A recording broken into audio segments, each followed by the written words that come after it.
Hey everybody, John here from All Miniatures Great and Small, and today we're going to be making an assembly video. We're going to be assembling a UCM cruiser from the Dropfleet Commander 2-player starter set. So we're just going to walk you through how to build the model and take a look at it once it's done. First up, we're going to go through what you need to assemble your model. First thing you need is a cutting surface. That keeps your table safe, keeps your wife from getting mad at you. Next, you need your tools. I have a snipping tool to cut the plastic off the frame. I have plastic modeling glue. This is Plastruct plastic weld, but any plastic modeling glue will work. I also have some super glue, just in case we run into anything we need to tack down or glue more quickly. An X-Acto knife. And a file. I just have an emery board. We use any kind of file. Helps get rid of any kind of mold points or anything like that. Injection points on the frame. So that is the equipment you'll need. Then you're going to need the plastic frame itself. So we're going to be building a UCM cruiser. So we're going to be using the UCM cruiser sprue. And the instructions that come in the 2-player starter. How to assemble. Now we have lots of options here. So we have the assembly guide on the back. And then how the individual cruisers are put together. There are lots of different cruisers. You see there's 9 variants here on this paper alone. So we're going to choose which one we build and then put it all together. Alright, first thing we're going to do is we're going to cut the parts we need off the frame, and then clean up the parts before we assemble anything else. So I'm going to be using my clippers. I forget what company these are from, but I bought them at a plastic model and train shop for $8, and they've served me for years and years. The neat thing about these snips is it's flat on one side. You can see that.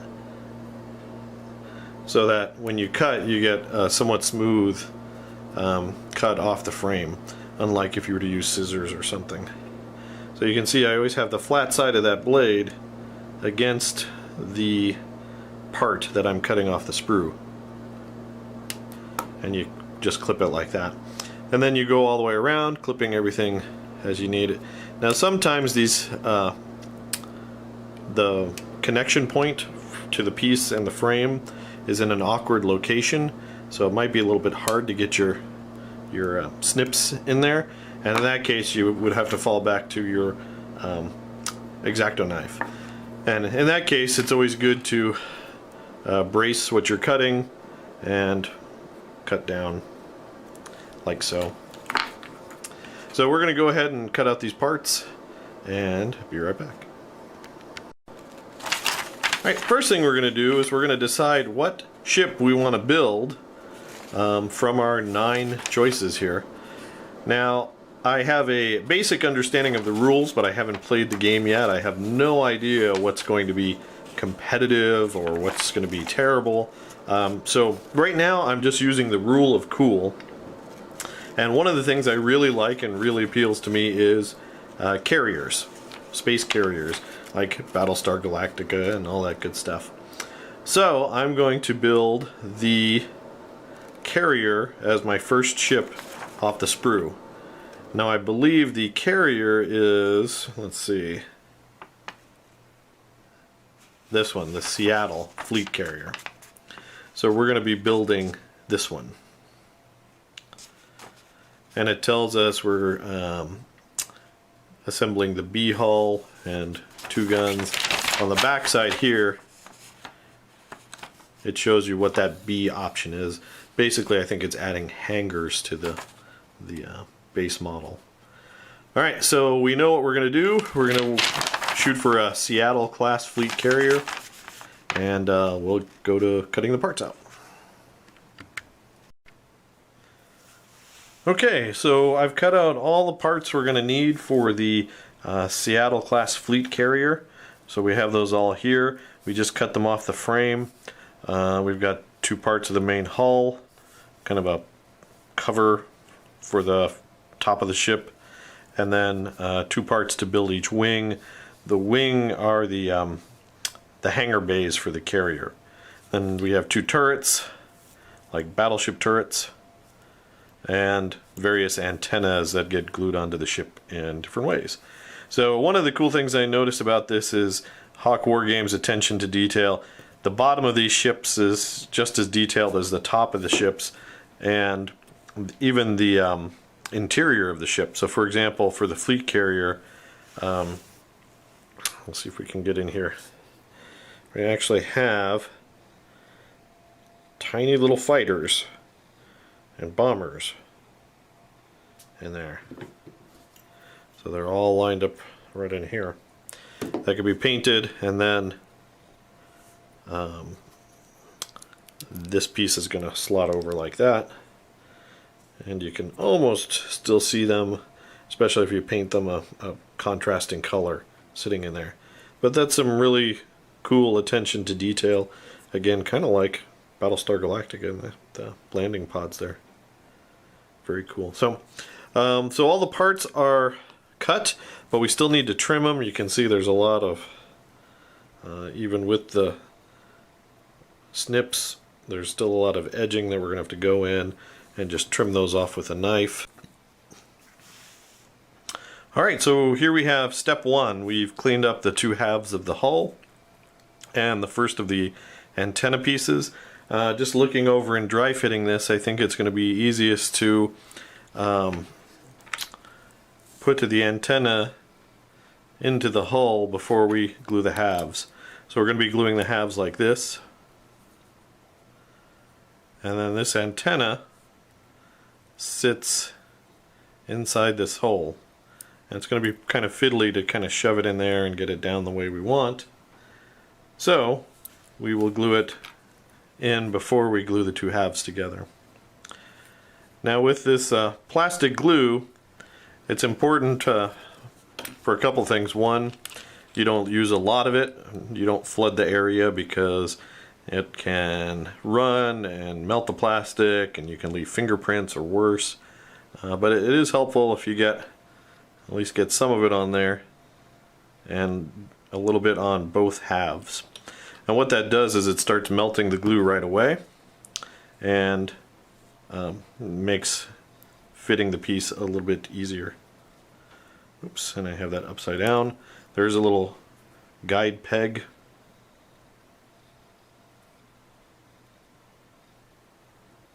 Which I don't know if you can see that little guide peg in there. But there you go. And then we're going to take both halves, kind of get glue all over.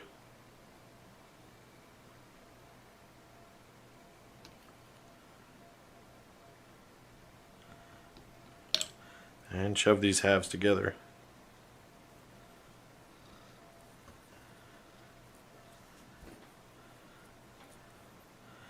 Now if you trimmed your mold points well and you dry fit your model, you should be able to avoid any gaps. You should be able to identify any areas that might cause some gaps and correct those, file them down so they fit it.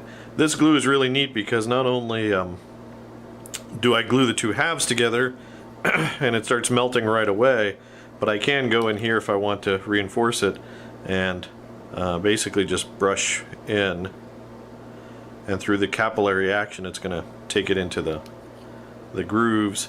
That way I make sure I get all my connections are solid all the way around the model.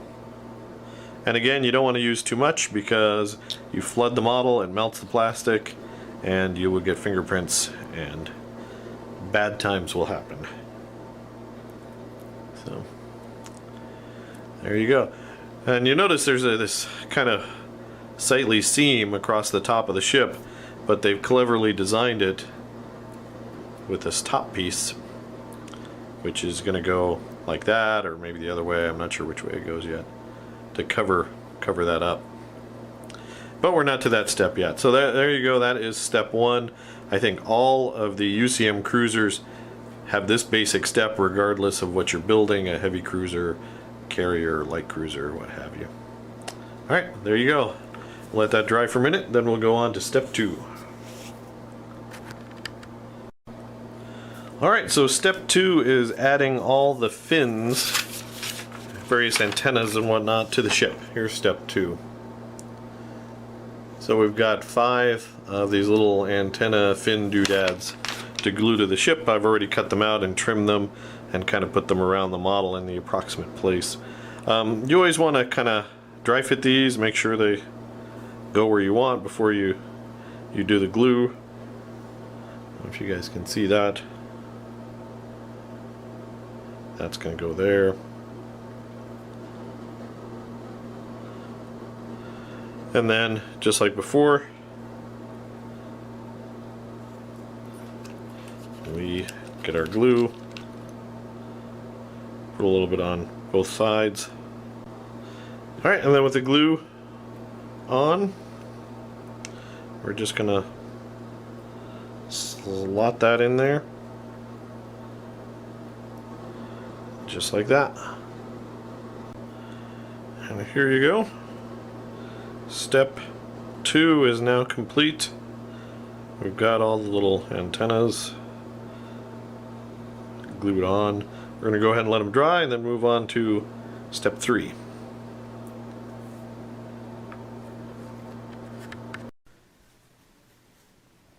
Alright, next up is step three, which is here. We're going to be putting the wings and engines onto our cruiser. So here's our cruiser. We've given it time to let those little antennas all dry, and we've trimmed our wings / engine pieces, and it looks like they slot in. There's a slot here, and it looks like it just slots in just like that. So there you go. That is the base of the UCM cruiser. So I think every cruiser builds up to this point. From here, you can put on different tops. You have different cowlings or coverings for these engine parts. So for example, we're not going to glue it on yet until this part dries, but the carrier has these large hangar bays.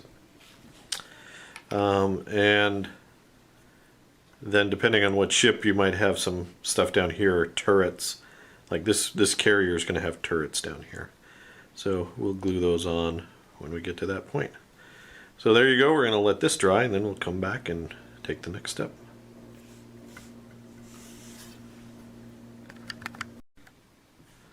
Okay, so the model's dried, what we've done so far. So next up we're going to be taking the steps needed to turn this into the Seattle Fleet Carrier. There we go. Oh, that one. So as you can see, we got 2 turrets on the top and the hangar bays, or sorry, 2 turrets on the bottom of the ship and the hangar bays on the top.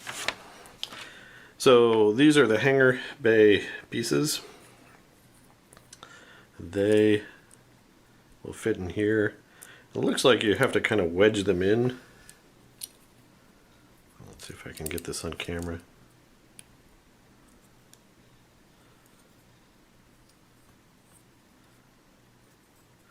You're going to wedge them in like that. Looks like there is a little gap or seam there. Let's try the other side.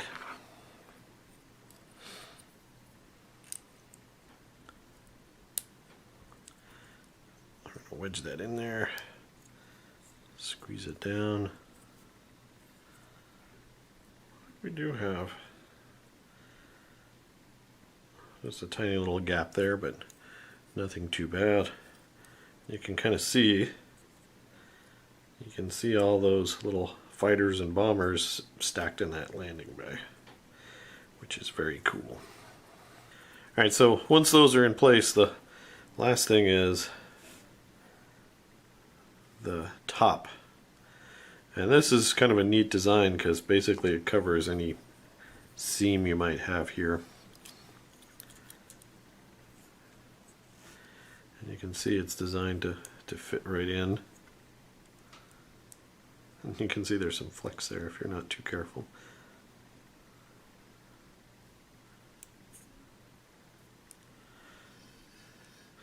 So we're going to glue that down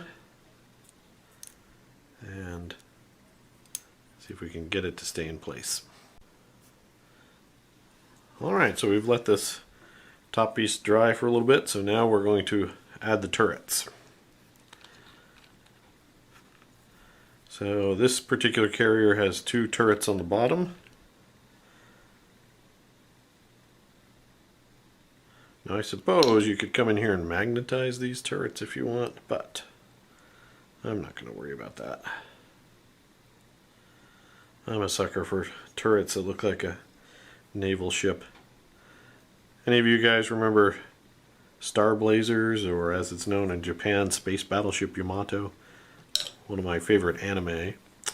And the spaceships all look very naval World War II-ish. I actually have a miniatures game. There's a miniatures game. It's kind of old now, but I do have the miniatures for that. Maybe I'll do a battle report or visit that.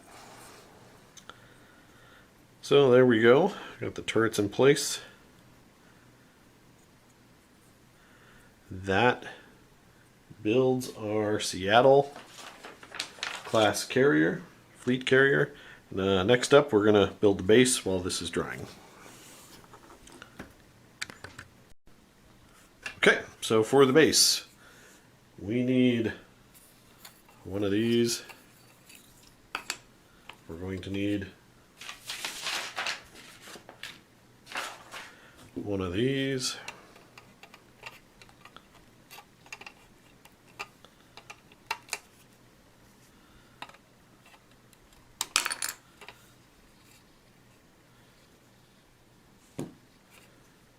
And we're going to need our stickers. This might be my least favorite part. I hate working with stickers. Okay, so it looks like the ship gets one of these. Now I do like that they put extra stickers on here for inevitably people like me screwing it up. So we're going to take the sticker, and it looks like this sticker goes in here.